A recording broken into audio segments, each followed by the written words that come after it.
Good morning! For today's video ay gagawa tayo ng kutsinta para sa almusal. Kunti lang naman din to dahil pang almusal lang namin. So ito yung 3 cups ng water, 1 cup ng cassava flour, 1 cup ng all-purpose flour. Ito po ay 1/2 tablespoon ng lihiya water. Tapos brown sugar, 1 1/2 po yan, saka itong grated cheese.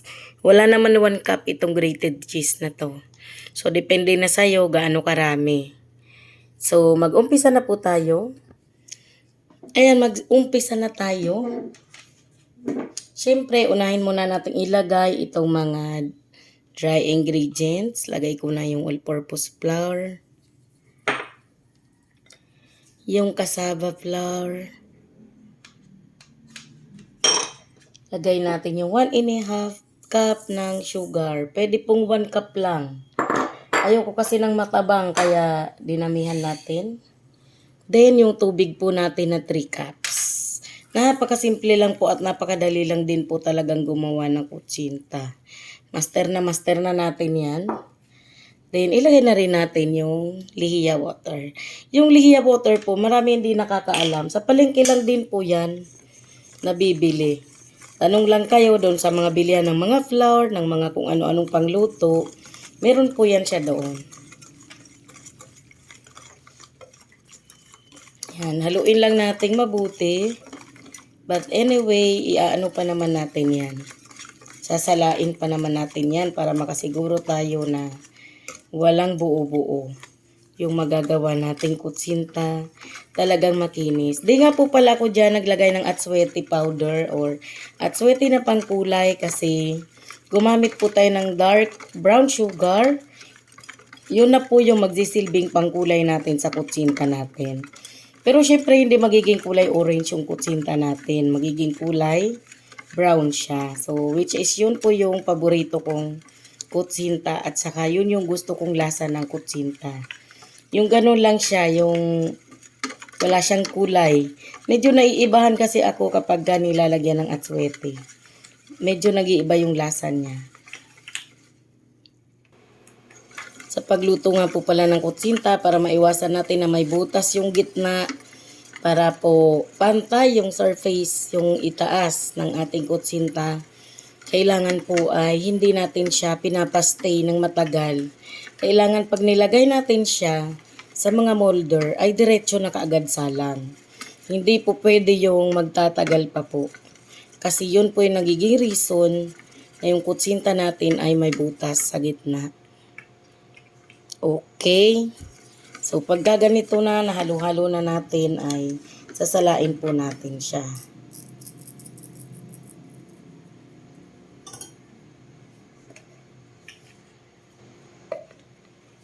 Masyadong malaki yung ating salaan. Hayaan na natin.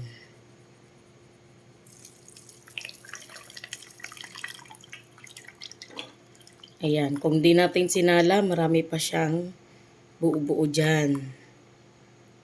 Diba? Minsan nga, 2 beses ko pa yan sinasala. So, yung mga bubbles po, ayos na rin yan kasi mawawala din po yan mamaya.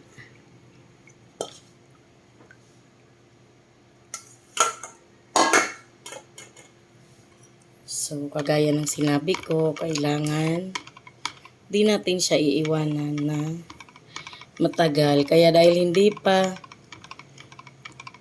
kumukulo yung tubig natin, ay hindi muna natin ilalagay ito sa mga molder. Mamaya na lang talaga pag kumukulo na. So, wala naman pong problema na matuluan kahit di na natin lalagyan ng balot yung ating mga yung takip ng steamer, ayos lang po yun. Walang problema po yun doon. Then, ang next ay, dahil malapit na yun kumulo, ilalagay na natin. So, wag natin masyadong punuin kasi baka umapaw.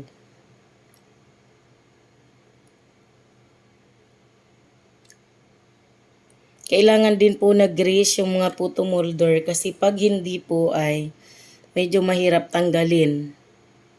yung kutsinta natin, masisira po yung itsura. Yan, medyo ma-light lang siya kapag di pa luto. Pero mamaya pag luto na ay mag-o-okay din naman yung kulay niyan.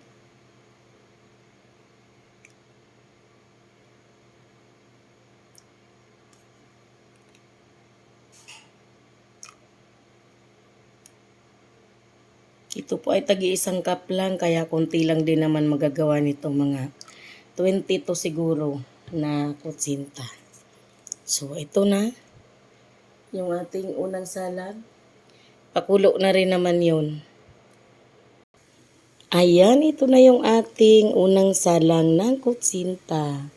Bali, 15 minutes ko siya niluto kasi napuno ko yung mga molder niya. So, kung 12 minutes, baka mahilaw siya. So, may kasava pa naman. So, ayan, napaka-perfect. Walang butas sa gitna. Ayan. Diba? So, mag-unmold muna tayo.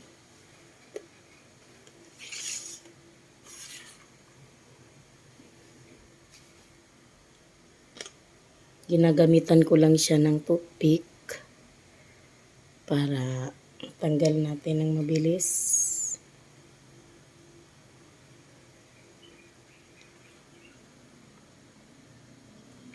Ayan, nakataob.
Mainit.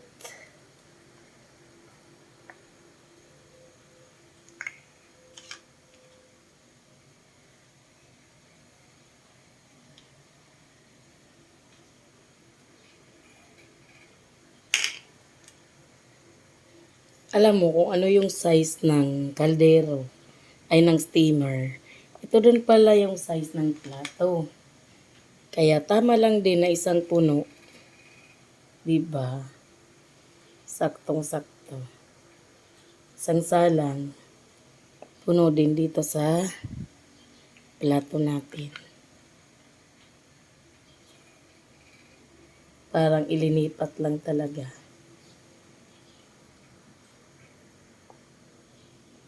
Yan, malagkit.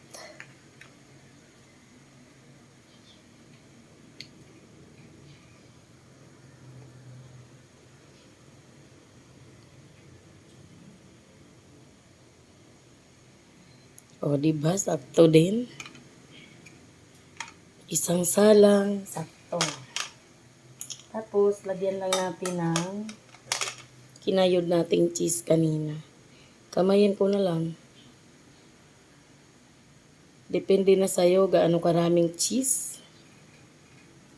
Sarap naman talaga ng cheese. Masarap din po kung may kinayod na nyug. Kaso sa tingin ko, ganitong oras, 5 a.m., wala pa namang babilhan ng kinayod na nyug. Kaya, dito na muna tayo sa cheese. Yan. Kami lang din pong mag-asawa kakain nito. Kaya, kinamay ko na. Malinis naman yung kamay ko.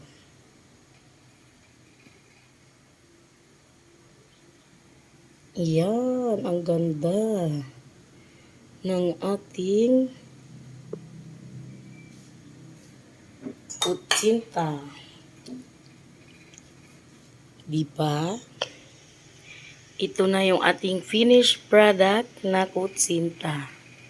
Ang ganda, 'di ba?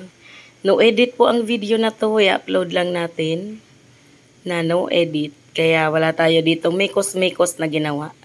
Kung ano yung nakikita nyo, yan talaga yung gawa nating video. Thank you so much for watching.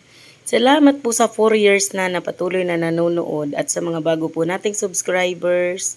Thank you so much din po sa inyong lahat. Bye!